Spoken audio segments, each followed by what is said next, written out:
Hi everybody, welcome back. Just as a review from what we discussed last time in extending our knowledge of circular motion to start to examine concepts involving celestial mechanics, we eventually came across Kepler's third law. This was an empirical relationship which Johannes Kepler noticed when he was trying to come up with a good mathematical fit for his mentor Tycho Brahe's data. And he came up with a set of 3 laws about how the planets move in the solar system. One of these was that the planets move in ellipses around the sun with the sun at one focal point. The second was that if you were to draw a line between sun and planet, that line would sweep out equal areas during equal time intervals.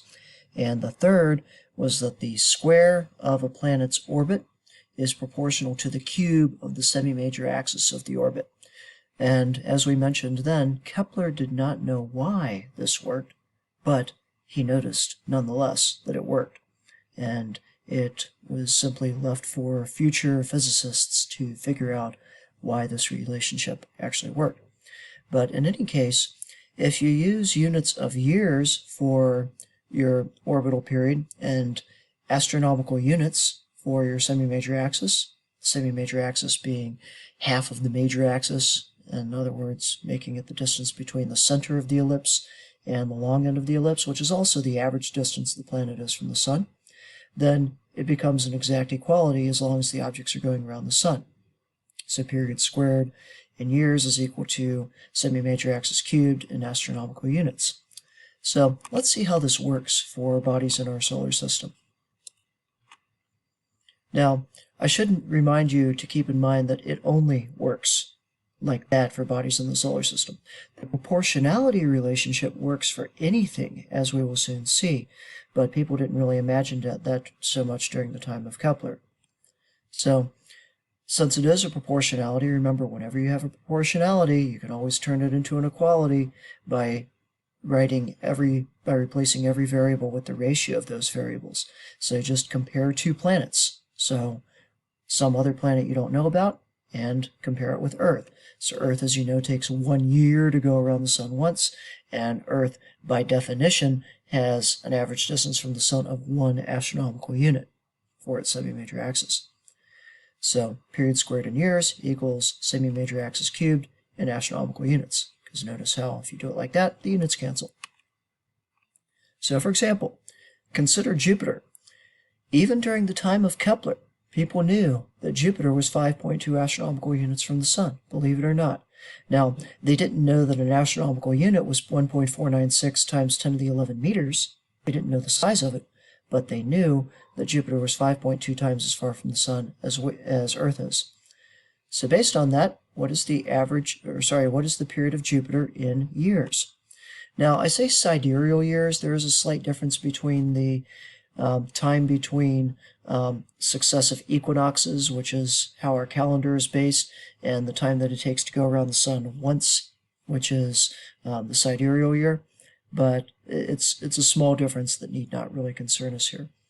But in any case, using this 5.2 astronomical units for the semi-major axis, we write that down as our given.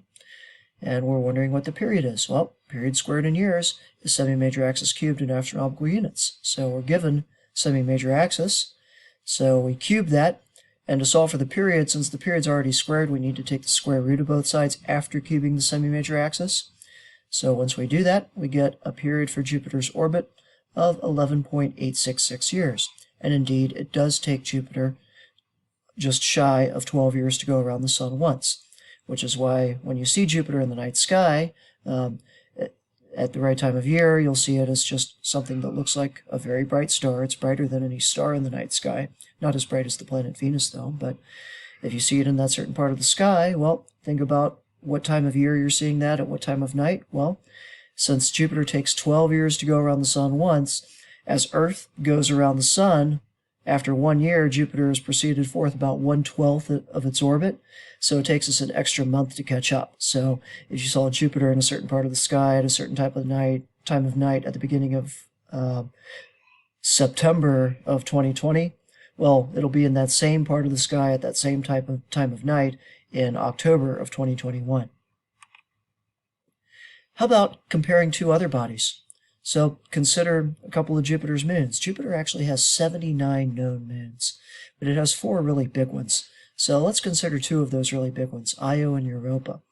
So let's say that I happen to know the orbital periods of both Io and Europa, and I also happen to know the semi-major axis of Io. Well, based on that, using Kepler's third law in ratio form, I can figure out the semi-major axis of Europa.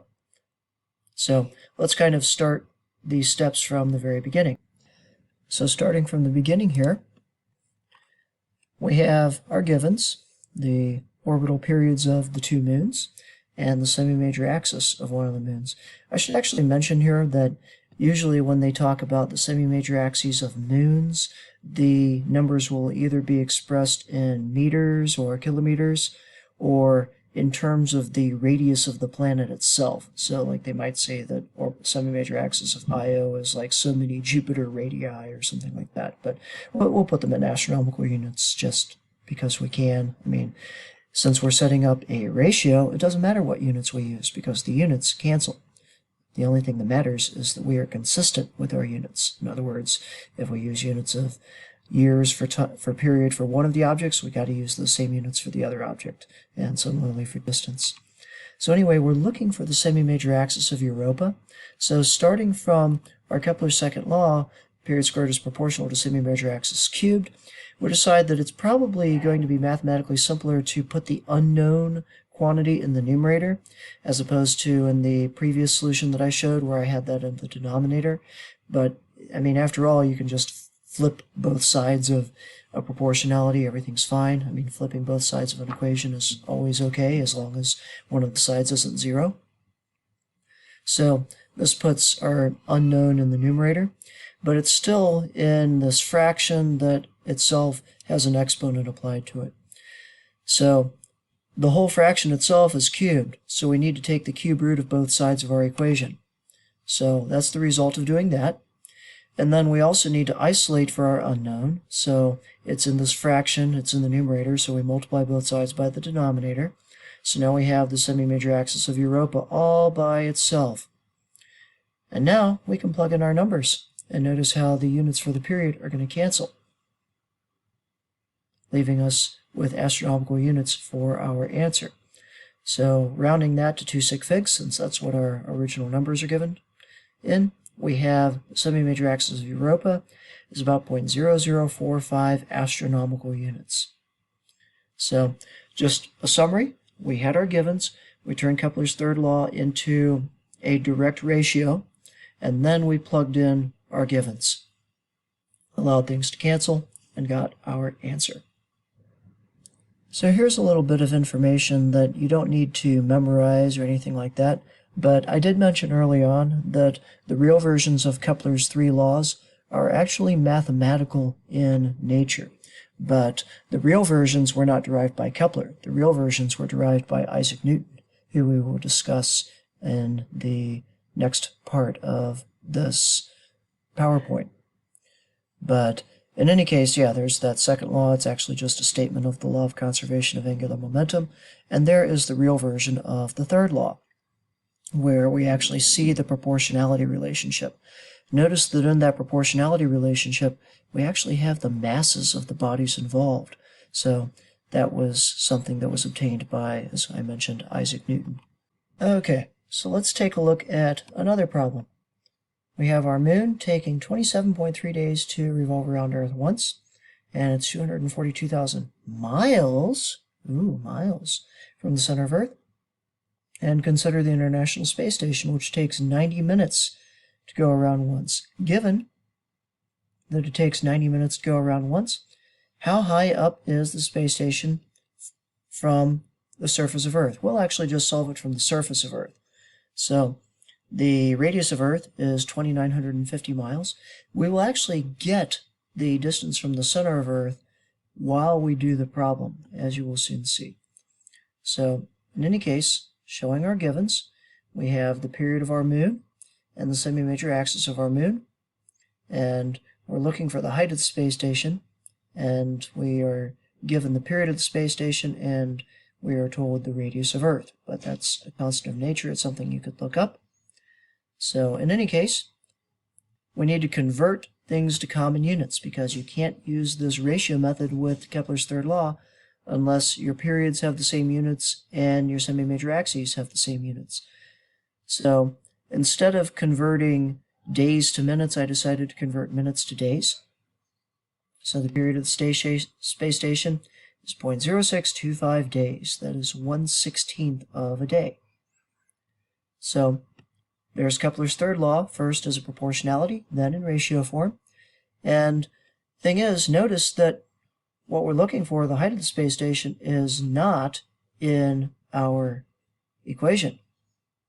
So they are asking us for the space station's orbital distance, so to speak, which is a sub ISS, and we'll get that along the way.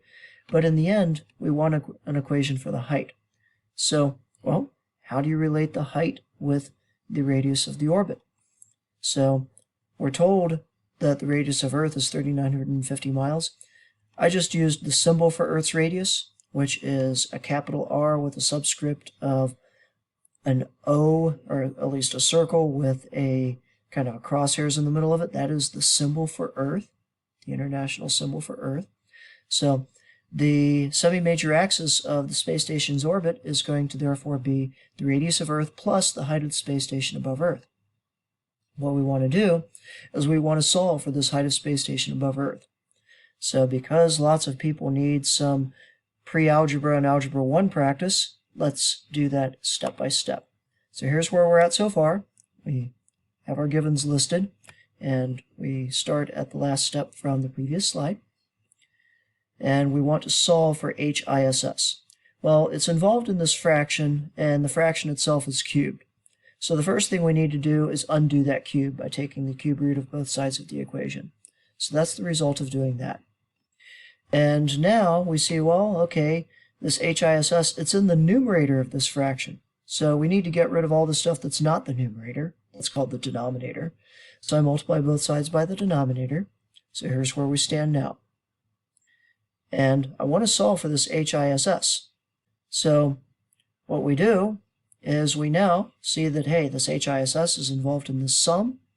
We want to get rid of everything in the sum that's not HISS, so we subtract it off. And there we go. What is this? This says that the height of the space station above Earth is equal to the radius of the orbit, that's the distance from the center of Earth, minus the radius of Earth. So there we go. When we solve for this thing right here, we're actually going to get the first part of the question while we get our final answer. So, upon doing that, we plug in our numbers, our givens that is. See, they're up here in our givens table. And then we calculate it out. This 4,201.6 miles, that is the radius of the orbit. But to get the height of the space station above Earth, we also need to subtract off the radius of Earth, so we do that. And we get that our final answer for the distance above the surface of Earth is 250 miles. So to answer both questions, the radius of the orbit is 4,202 miles. The height above Earth is 250 miles. So that is how you can use Kepler's third law to figure out how high a satellite is above Earth, given how long it takes to go around. Higher satellites are going to take longer to go around. Of course, geosynchronous satellites are going to take 24 hours to go around. Whereas the space shuttle is going to take, or at least when the space shuttle was up, the space shuttle, when it was operational, would take even less than 90 minutes because it was a little closer to the center of Earth. That is, it was not as high in altitude above Earth's surface. So anyway, I hope that was informative on how to use Kepler's third law to solve for unknown quantities. I should mention that this works around other stars too.